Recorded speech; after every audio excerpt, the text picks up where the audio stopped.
Should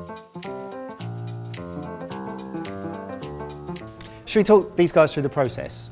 When we discovered Singapore was our theme from our mystery box at the beginning of the week, we then asked you guys what we should make.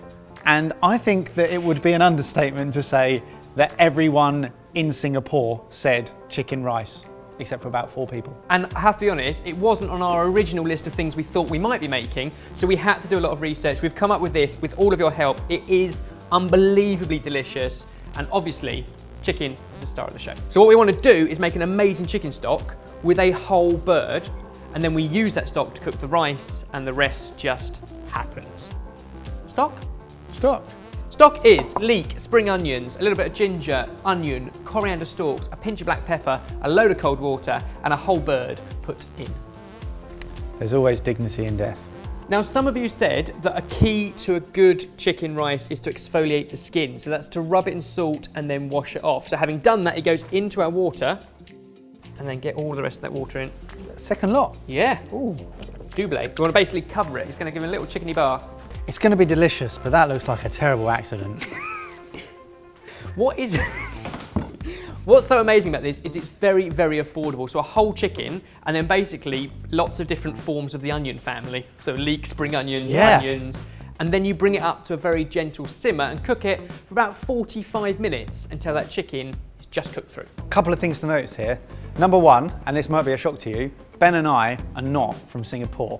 Number 2, this could be the most heavily influenced community recipe we've ever made, because you guys literally bombarded us with amazing tips, and we got a real life person actually into the studio with us to help out as well, didn't we? Yeah, May came in and she told us basically all the tips and tricks to try and get it as close to right as we can. Chicken rice has some very distinct characteristics that we can't mess up, hasn't it, Ben? Yes, which is basically full of flavour, quite a silky skin. Yeah. And I think that's the best descriptor for it. And otherwise, you guys said sort of don't mess around with it. The sauces are important, but less is more. After about 45-50 minutes of bubbling away in here, this is cooked, we hope. To check, place a skewer into the thickest part, somewhere like the leg, go right through to the bone, and just make sure that any juices that run out are clear. They are. Looks like you're changing a nappy. And then this is where you get that awesome characteristic feel. This goes into an ice bath. And this is what gives it its silkiness, right? Yeah. Well, we hope so. This is what you suggested doing anyway. Make sure you put it in an ice bath. Like any athlete. And actually this chicken is served at room temperature, so that will instantly cool it down. It will give it that characteristic kind of texture. In the meantime, we can take all of this chicken stock and bubble it rapidly for about half an hour to reduce it down to something that is so, so delicious and much darker in colour. It will look like that. Oh, so I don't need to do that, do I? We have lots of here's one I made earlier, because although this is super simple, it takes quite a long time. So the chicken is chilling in our ice bath. Our stock has reduced to an amazing chicken stock that's rich in colour. And we've been soaking our rice. This is Thai fragrant rice, and we've been soaking it for about 15 minutes in cold water to get rid of excess starchiness, and then we drain it. Now we can make this paste. That's just root ginger, peeled, and garlic, peeled, both blitzed up or pounded by hand with a little bit of oil.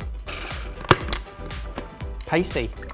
Pasty indeed. So the paste has been made with a little bit of vegetable oil, in this case groundnut, but the real secret here comes in the form of chicken fat. So once you've made your stock, just scoop it off the top of the stock, and that chicken fat is pretty much what we're going to use to start the rice off. All the flavour, all the comfort food. So we are frying the rice, and then we're going to pour the stock over the top? Yeah, so first off, it. ginger and garlic paste, fry that, cook out the water, get the fragrance going, then in with the rice, fry that for a couple of minutes till it goes translucent, and then in with our stock.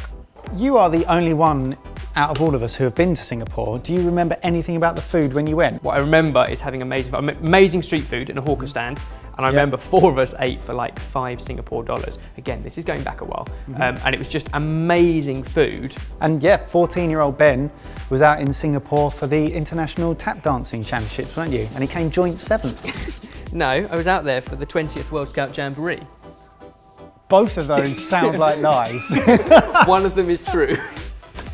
Well, since you brought it up, Mike. Oh my goodness. There you go, 20th World Scout Jamboree. He was wearing gilets back then. While we're on the subject of your youth, a couple of people who knew you from when you're younger have been in contact. No, these are all lies. These are fabrications.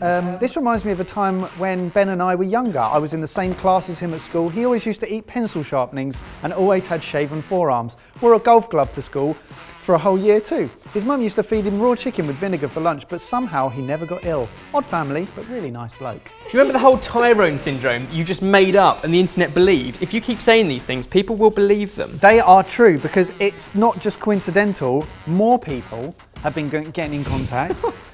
Nad says, watching this reminds me of the time Ben got a navel piercing and was addicted to pouring honey in his belly button. So basically where we're going with this is, if you knew Ben when he was a child, please comment below with your stories of him like those so that we can read them out and remind him of this forgotten youth that he's blocking out for some reason. They are all so fictional, but just on the edge of believable.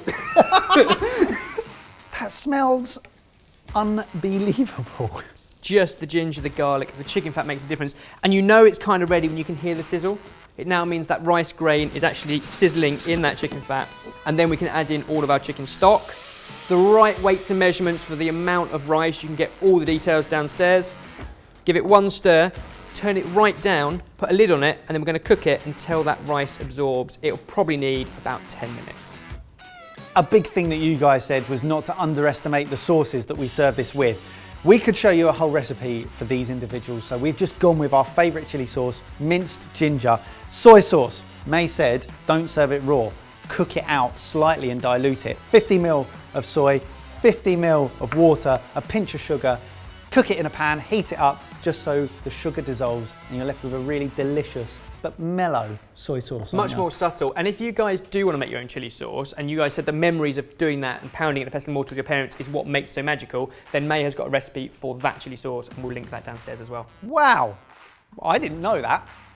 Ben has just said the words to me, get ready for the biggest caveat of your life. So I'm looking forward to this bit where we talk about chicken. So you've seen us cut up chicken before, cutting it for sauté, the very traditional sort of French method. We've cut it spatchcock before, where you take out the buttons, flatten it, sort of Nando style. But this is Cantonese or Chinese style of preparing chicken, and it's slightly different. So first up, we want to take out the spine. So we want to basically cut down there, and then through the breastbone.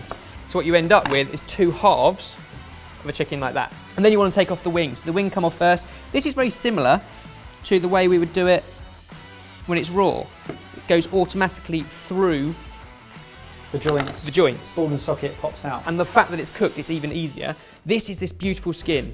You don't want to put your thumb through it. I've washed my hands, but I just want to, that is silky. So again, we're going to cut in here. It's like jelly, isn't it? And it should just find its own form and come off there. And then because we've cut it in half this way, you've still got all of the sort of the breastbone there. So what you want to do is cut away from the breastbone like that. Now, that bit can be served as well, and quite often is put on the base of the plate. You just cut through the bone and people can chew on the breastbone. So you've got that pressure. Wonderful skin, and then basically you want to chop it and apparently use this part of the blade and kind of push forward, and the skin stays with the chicken. We've done that, mate. You've nailed that. And that's the breast. But obviously the prized meat is the dark meat. So what we're going to do is basically cut down through the joint there. And you want to try and cut the bone out. So release from the top. And what that enables you to do, if it's cooked well, is basically pull the bone out, but leave the chicken thigh intact. And the skin. And the skin's skin. So important, isn't it? And then that as well, you do exactly the same thing. And that's the prized bit of meat. You can see the rice now, it's absorbed, it's got the shine from the actual chicken fat, but the flavour from the stock and the ginger and the garlic.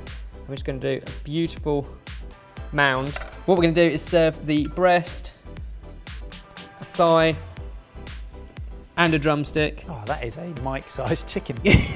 Plus we've got our cucumber. Don't forget the sauces. Don't forget the sauces. Beautiful, beautiful bean sprouts. And then do you want to spoon some soy? And that right there. No wonder it's a national dish. A dish to be proud of. Wobbly soy. Hainanese chicken. Sorted.